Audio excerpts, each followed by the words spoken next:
परम पूज्य गुरुदेव की जय, परम वंदनीय माता जी की जय, शांति कुंज हरिद्वार की जय। भाइयों बहनों,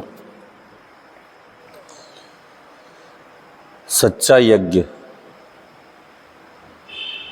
ऐसा भयंकर अकाल महाराज सम्राट विडाल के राज्य में पड़ा और चारों तरफ सारे अभ्यारण्य जो थे ताप और भूख की ज्वाला में जल रहे थे। राजकोष में जमा अन्न के भंडार समाप्त हो रहे थे। अन्न पानी के एक साथ अभाव पड़ने से सुधार्थ लोग दम तोड़ रहे थे। राहत के सारे राजकीय कार्य छोटे पड़ रहे थे। सम्राट विडाल ने सभी मनुष्यों, तत्वदर्शियों, ज्योतिषियों की एक गोष्ठी बुलाई और विचार विमर्श किया। सर्वसम्मति से निश्चय हुआ कि भगवान इंद्र को प्रसन्न करने के लिए विशाल यज्ञ का आयोजन किया जाए। यज्ञ की तैयारियां आरंभ हुई। उसी प्रदेश में, उस राज्य में संत सारगर्धर भी निवास करते थे। उनके दो पुत्र भी उस अकाल में मर चुके थे। उनकी पत्नी भी मर चुकी थी। प्राण असमय सगे संबंधियों, पुत्रों के बिछुड़ने का उन्हें जितना दुख हुआ उससे अधिक उस बात का दुख था, यदि कोई उपाय न निकला तो प्रदेश की अधिकांश जनता समाप्त हो जाएगी, अकाल के काल में दम तोड़ देगी। और इस आकांक्षा ने संत के हृदय को द्रवित कर दिया। भूख की ज्वाला में जल रहे लोगों के लिए अन्न का प्रबंध करना पहली और प्रमुख आवश्यकता थी। पड़ोसी राज्य से सहयोग पाने अन्न जुटाने के लिए वे चल पड़े। कोमिलिया नामक स्थान पर जाकर एक धनाढ्य के घर यहाँ नौकरी कर ली। ब्राह्मण संत की विद्वता तथा आचरण की पवित्रता से विशेष प्रभावित हुए और वास्तविकता मालूम पड़ने पर उन्होंने संतों को एक सहस्त्र मुद्राएं दी। जो संत थे सारगर्धर, वो एक सहस्त्र मुद्राएं लेकर अपने प्रदेश की ओर लौटे। प्रदेश की सीमा में प्रवेश ही कर रहे थे कि वहाँ की स्थिति देखी उनने। सैकड़ों व्यक्ति भीख मांग रहे थे, भूख से पीड़ित थे। उनकी भूख और प्यास को देखकर संत की करुणा उमड़ी और एक सहस्त्र मुद्राएं उन्हें वहीं बांट दी और फिर काम की तलाश में निकल पड़े। इस बार वो एक किसान के घर जाकर काम पर लग गए। किसान ने उनकी परिश्रमशीलता, मेहनत को देखकर बहुत प्रभावित, प्रसन्न होकर उसने बहुत सारा अन्न और कुछ मुद्राएं दी, जिसे कमाई लेकर राज्य सीमा में प्रवेश किया। अनेकों नारियां, महिलाएं मरणासन अबोध बच्चों के साथ तड़प रही थी अकाल से पीड़ित होकर। तो उन्होंने अपने बच्चों के मरण का दुख वे भुगत चुके थे। बच्चों का दुख क्या होता है, बिछुड़ने का उनको पता था, इसलिए वो उनकी स्मृति पटे पर वो याद ताज़ा हो गई और संत ने द्रवित होकर, करुणा से भरकर उनके लिए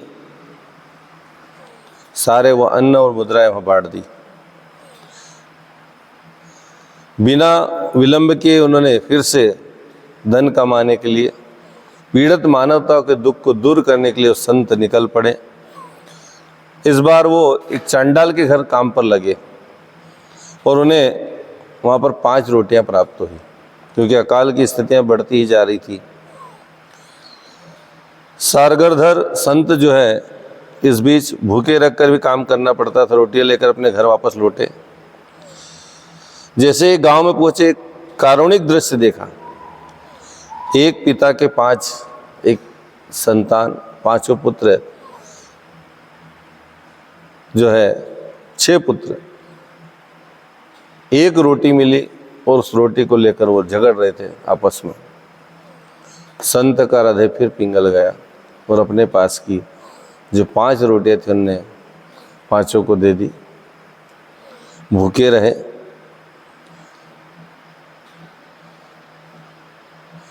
उन्हें बच्चों को शांत किया और अपने 5 रोटियां उन्हें बांट दी। बच्चे शांत हो गए रोटियां लेकर। यानी उनकी नम आंखों से मुख रूप से संत के प्रति कृतज्ञता का व्यक्त कर रही थी। ये दृश्य सभी देव शक्तियां आकाश से देख रही थी।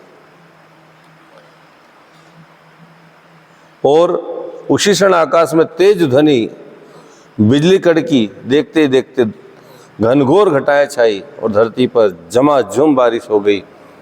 धरती माँ ने भी अपनी क्षुधा मिटाई और ऐसी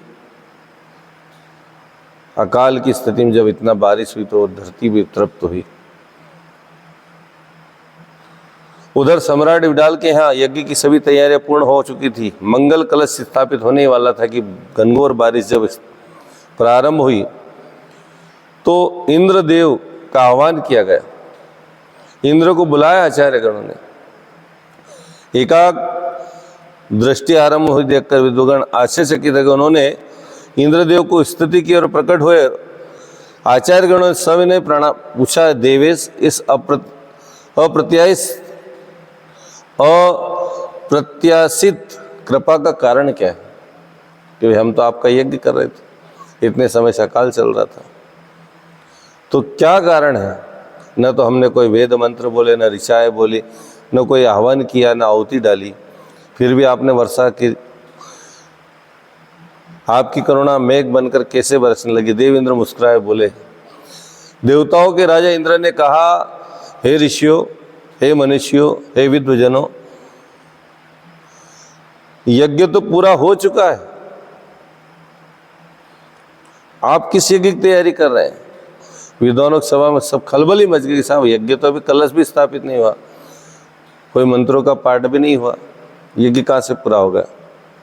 इंद्र ने संत की पर दुख कातरता का वर्णन किया और कहा, मनुष्यों, परमार्थ ही सबसे बड़ा यज्ञ है। जहां यह यज्ञ संपन्न होता रहेगा वहां अकाल की छाया टिक नहीं सकती। सुख शांति और समृद्धि की वृद्धि ऐसे ही होती रहेगी। भाइयों बहनों, सर्वोपरि यज्ञ पीड़ा पतन, पीड़ा निवारण, मानवता की पीड़ा को दूर करना सबसे बड़ा यज्ञ है। हमारे सामने कोई बिलक रहा हो, तड़प रहा हो, परेशान हो, हताश हो, निराश हो, उदास हो, और हम स्वाहा स्वाहा करें, यज्ञ करें, अच्छी बात है, लेकिन क्या हम उस व्यक्ति के दुख को दूर कर सकते हैं? उसकी पीड़ा में कुछ अपनी संवेदनाएं जोड़ सकते हैं? आज हम ये देखते हैं, यज्ञ तो हो रहे हैं, यज्ञ होना भी चाहिए, लेकिन साथ में मानवता के लिए हमारे मन में जो संवेदनाएं जागना चाहिए, जो दया जागना चाहिए, जो करुणा जागना चाहिए, जो भावना जागना चाहिए, वो नहीं जाग रही। और इसीलिए आज मानवता दुखी और परेशान है, और यज्ञों के जो लाभ हमारे धर्म शास्त्रों में बताए हैं वो नहीं हो पा रहे। इसलिए पीड़ा निवारण, पतन निवारण के कार्य हम करें।